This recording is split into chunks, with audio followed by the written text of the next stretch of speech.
Welcome to the conversation. Without the conversation, we can't have the understanding. Now, there's a lot of things going on today in the world. We just had the killing of George Floyd. Yes, a killing. He wasn't subdued, he was killed. We just had protests to riots. Now everyone locking things down and we're just getting ready to open things back up. Now to have a conversation about this, I got my brother, my friend. He's an author, a speaker, entrepreneur, but he's a black man as well. All right. And so I invited him to come onto the podcast and let's just have a conversation about what is going on in the world today. Hey, Leon. Hey, man, what's going on? Man, it's crazy. The world has just went crazy. Crazy. I don't know what's going on, to be honest. I've never seen it like this.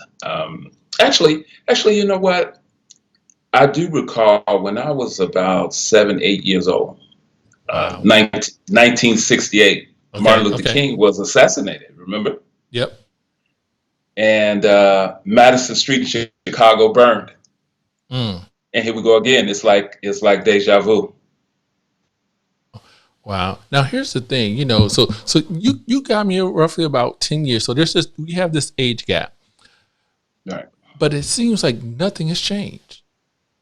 Nothing has changed. It seems as if nothing has changed. Now they had this thing about first of all, I was a little upset. I was upset when I saw the video. Yes. And I don't know about you, I was upset because he's sitting back with his knee on his neck, chilling. Like this is an everyday thing. I do this every day.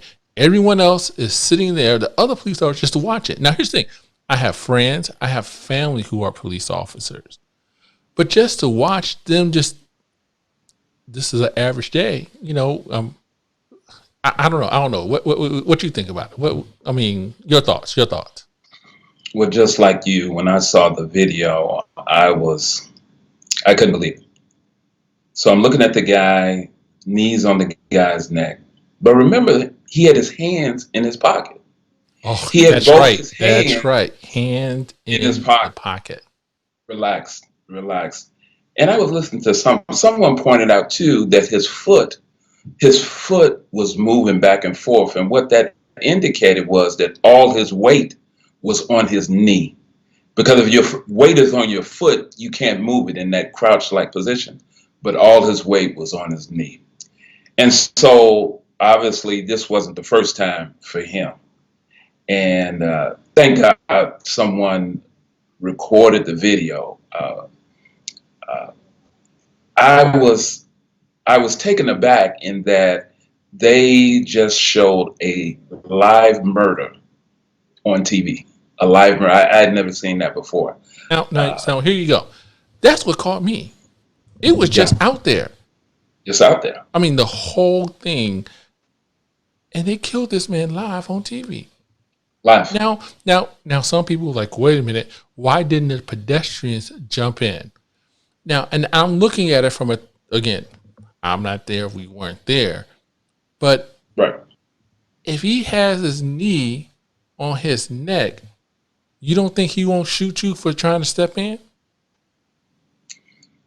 And again, here's what gets me upset. It wasn't just one police officer. It wasn't just two police officers. It's like 5 or 6. Right. Well, not one, not two, but 5 or 6. There's no question. There was 2 other officers next to him. Mm-hmm. And then the Asian officer, he was standing up there almost like a lookout. Yeah. He's lookout. And but here's the thing. Here's the thing that I thought about as well. Not only if a regular citizen tried to jump in, they could find themselves in that same situation. But okay. To add with that, we've also been brainwashed, just like most of America has been brainwashed into thinking, oh, he must have done something really bad. Wow. Remember, we didn't know what this whole thing was about. we're thinking, oh, maybe he was trying to resist arrest. We've been brainwashed I to mean, think like that. now here's the thing. The funny thing is about this, and this is not funny, but you see two portions of the video. You see the first portion when they have him against the wall. You notice that? Yes. Now, what transpired from him being against a wall and now with a knee on his neck? Now, no one has popped up, no cams from, no vest cams or anything. So I want to know, how did he get from the wall Right. into the Right. middle of the street with your knee on his neck? Now, supposedly the body cams were all on. So I'm sure the family is requesting that that video be released. I know I would. I want to know that same thing. How do you get from walking him out Exactly. to now? Remember, he wasn't just on the ground with these guys on top of him. He was the front of him. He was under a car. Yeah. Remember, he's right there at the wheel of a car. Yeah. And so it's so many things about this struck me. I mean, the fact that you could hear him calling for his mother. Yeah, And man, that was sad right there.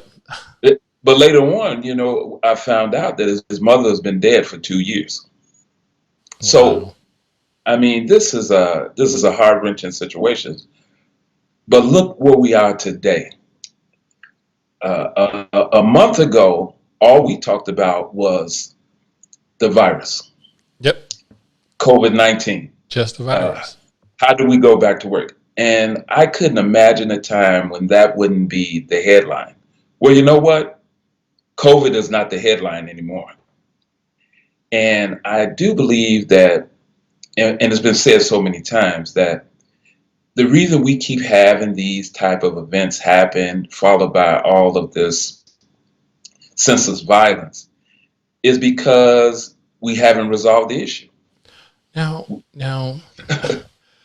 here's the thing. So someone asked me, and here's the thing. I actually had someone, Caucasian friend, ask me, what happened? And I had to explain to him, it's hard for me to put into words my Black experiences. Yeah. And I gave him an example that when, I want to get gas for my car in the middle of the night, I want to fill up the gas tank, that my wife is worried. I'm worried, okay, about just getting up, putting on some jogging pants, a hoodie to go get some gas. It's 10 o'clock. The gas station is 2 blocks away. 2 blocks. But I don't know if I'm going to get stopped, go out to the gas station or not.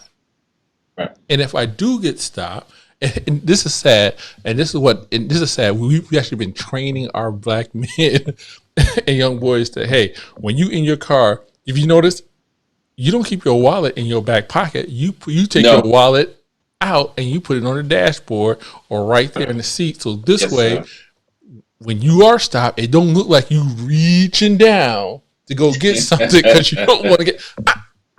Is it me? Yes. Is it me? No. Okay. No. Okay. I thought I'm the only one. I'm the only one who's doing this.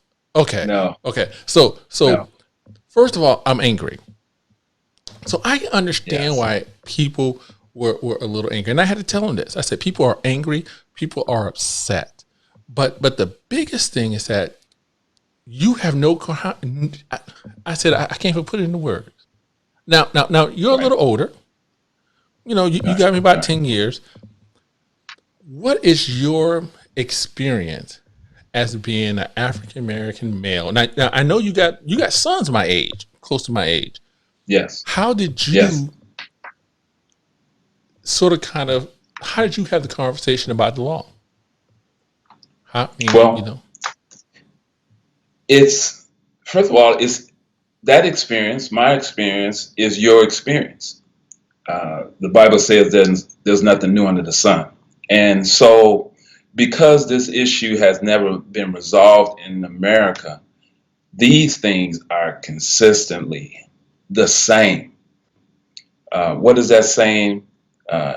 If you keep doing the same thing over and over and expecting a different results, That's craziness. Well, America is crazy.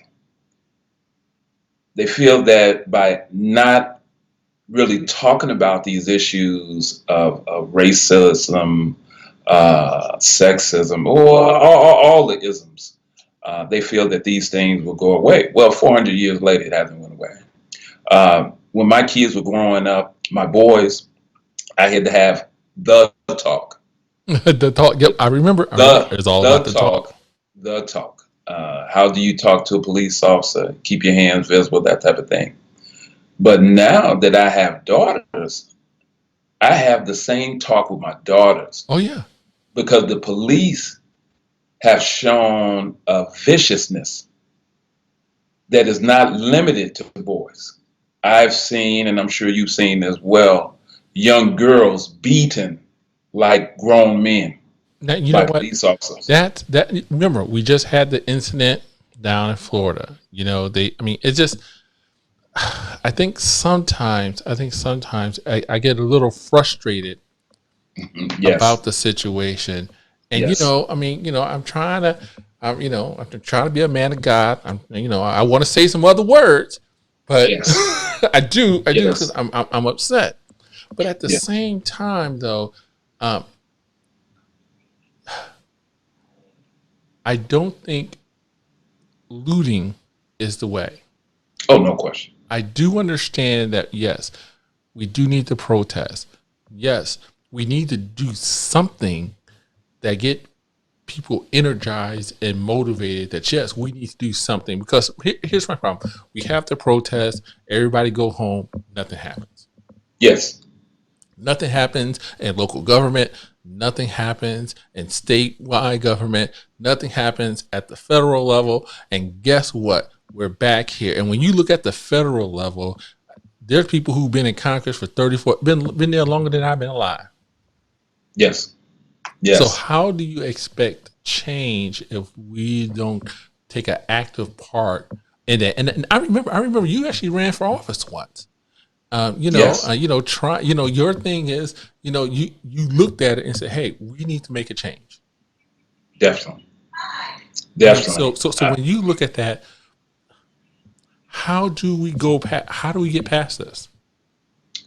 Well, Martin Luther King, Hmm. Martin Luther King said, "Riots riots are the voice of the voiceless." Mm. Right. So when we're saying riot, we're talking about a people with no voice. There was a time we believed that our vote was our voice, but in years past, up until now, even our vote, even when we get people in that we believe are going to Okay. make a difference, Yeah. nothing happens, nothing changes. And I do believe that what has happened, especially in Black America, is that we've realized that the only thing that the powers that be understand is money, is money. I'm gonna Like tell you you, why.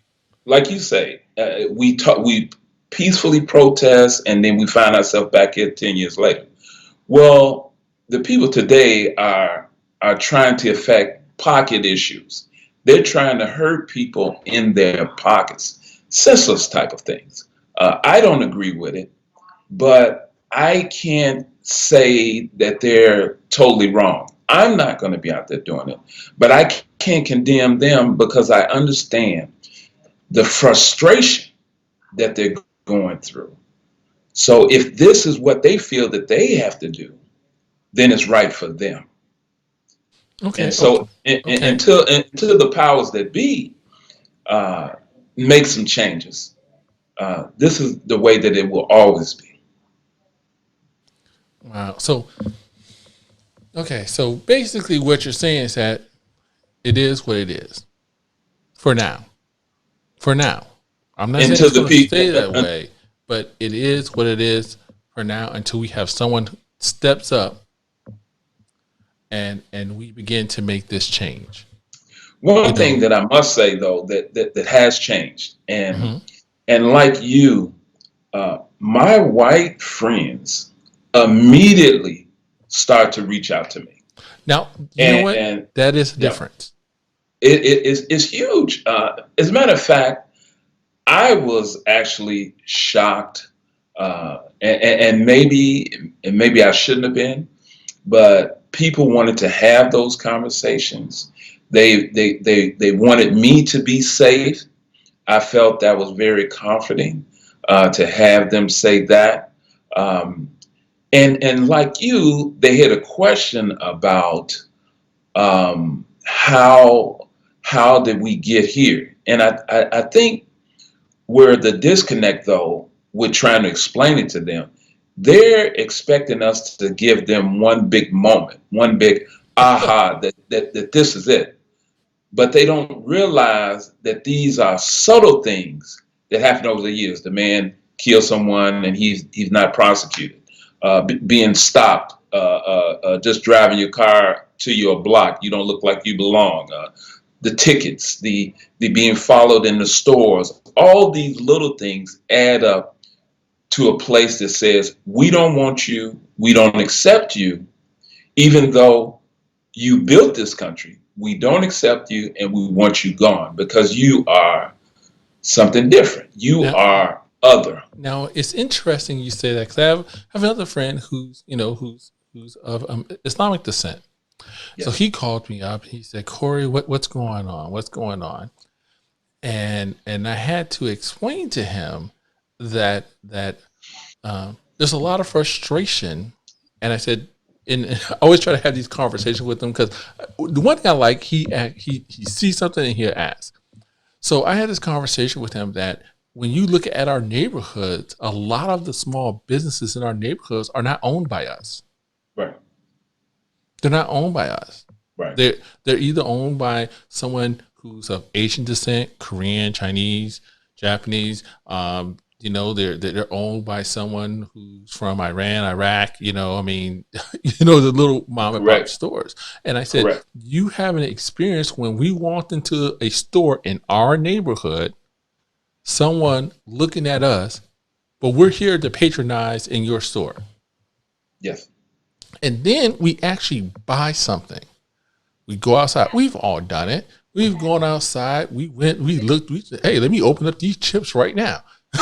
Okay, before I Yes. get in my car.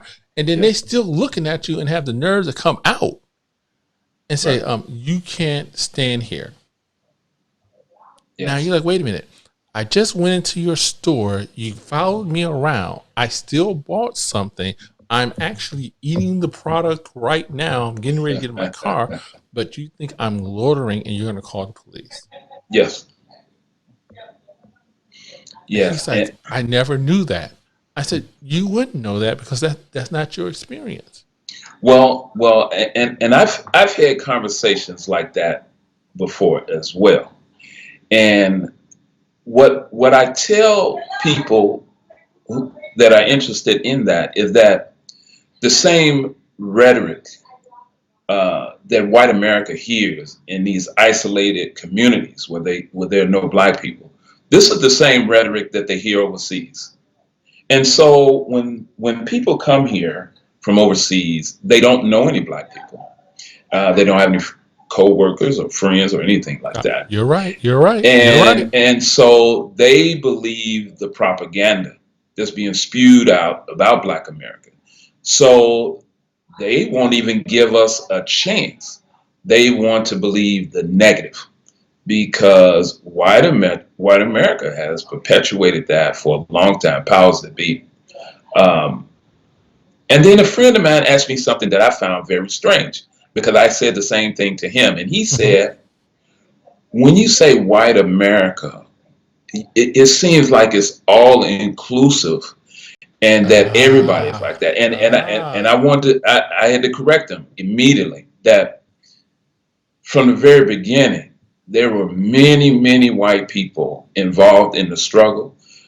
Martin Luther King, I would have to submit that he wouldn't have been as successful as he That is was true. without white That is America true. helping him, being right there with him throughout all of this. White America has always been there. But the small sect of white America, the birthers, the people that are called patriots, the Tea Parties. They go by many names. They're the backbone of Donald Trump. These are the people, and I can tell you where they come from. Kind of crazy. Um, Okay. Okay. if you go back in history, and there's documentation, there's pictures, there's videos of this, that they used to hold lynchings in picnic areas, and I mean you'll see kids playing games and in dresses and suits and stuff like that, and this area is full, and in the center of this place, they're lynching people, they're even burning people alive. Well, I submit that those children that were at the picnic grounds are the grown-ups, are our congressmen of today. These are those children that lived through the lynching, that didn't participate, but their parents were there, and so they saw that as being the norm, and their mind was corrupted by that. But these are our leaders today. These are the Mitch McConnells of today that lived through that and saw that as okay. And so that's the difficult part of that. It's not everybody, but No, no. unfortunately, it's the people that are in power today.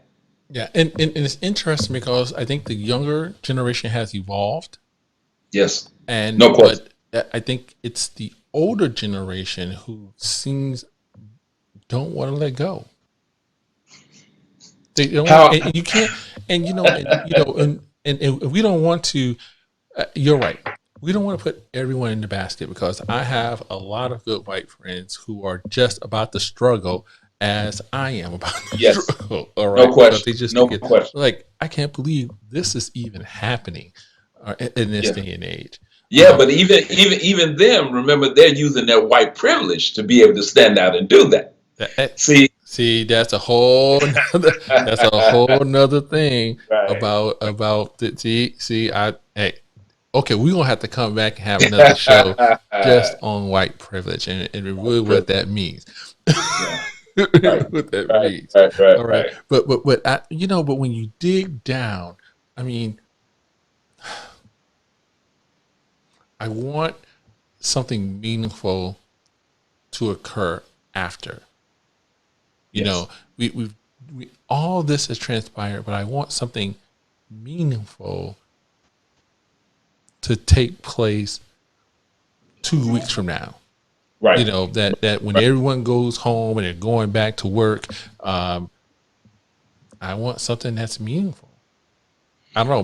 Maybe I'm trying to be too optimistic, but I believe that um, God doesn't allow things to happen without a reason, Right. and that you got to go through to get to the other side, and that with that said, something has to happen.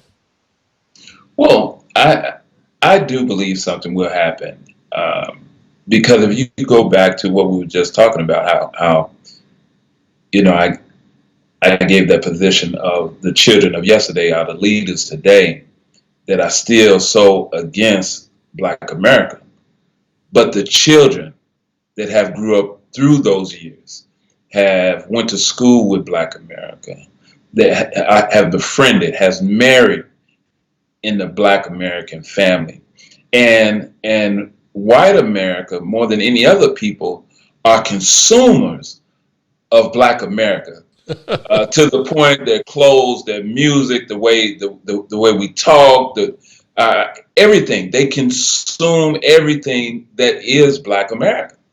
So I do Everything, e- everything. So everything, so everything. I do think that when everything is all said and done, that if it sparks one person, it only takes one person um, to galvanize a movement, Yeah, and if that happens, it's worth it. right, It's right. worth it. And yes, I'm sorry businesses got looted. I'm sorry, people got hurt. People really got hurt. And the crazy thing is that we still had the coronavirus out here. Right, nothing's changed. Nothing, Nothing's changed. nothing has changed. I mean, No. nothing has changed.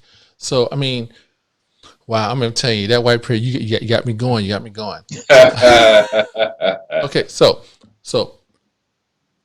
If you had to sum it up, if you had to give your thoughts, if Yeah. you had to give your thoughts, what would you say? What would you have to say to that 20-something-year-old person? Matter of fact, your son. Yeah. What would you tell him? I mean, school opens back up. He Right. got to go back and get reintegrated all over again. I mean, what do you tell him about what just transpired, and how do we do better, or how do we move forward in this world? Yeah. Yeah. And I've thought about that for all my kids, and my answer has been consistent. That education is the key. That the more you know, the more that you're able to do. These are complex issues, and it will require a certain mindset to be able to navigate this world, because I don't believe that things are going to change in our lifetime. Uh, the powers that be are too ingrained in this structure. The foundation is cracked. So it doesn't make a difference what we do to the house.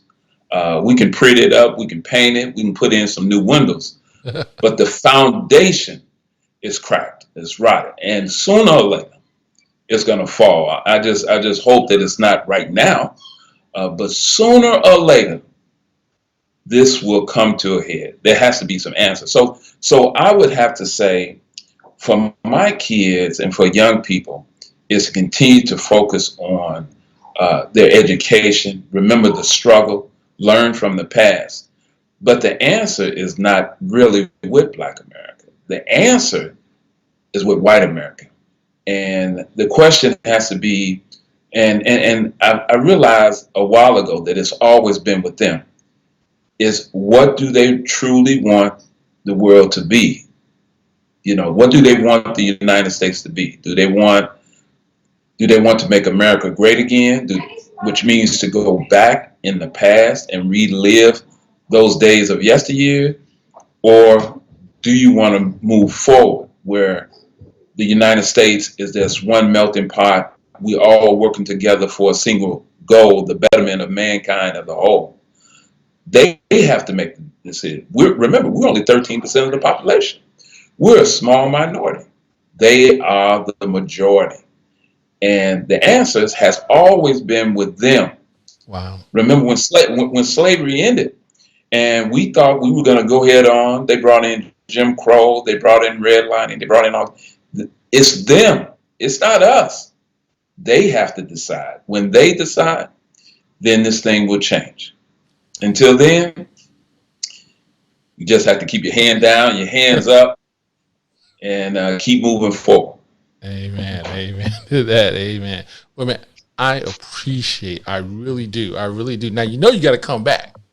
Of course, I look You forward to got it. to come back, because we got to continue some of these conversations. Yes, they hard. Yes, people don't want to have them, but we gotta have the conversation to get the understanding. You know what I mean? Yes, We no got to question. talk about it. Yes, And the thing is that when we talk about it, yeah, we may not agree. We may not agree, but at least we're talking. yes, We're yes. talking about it.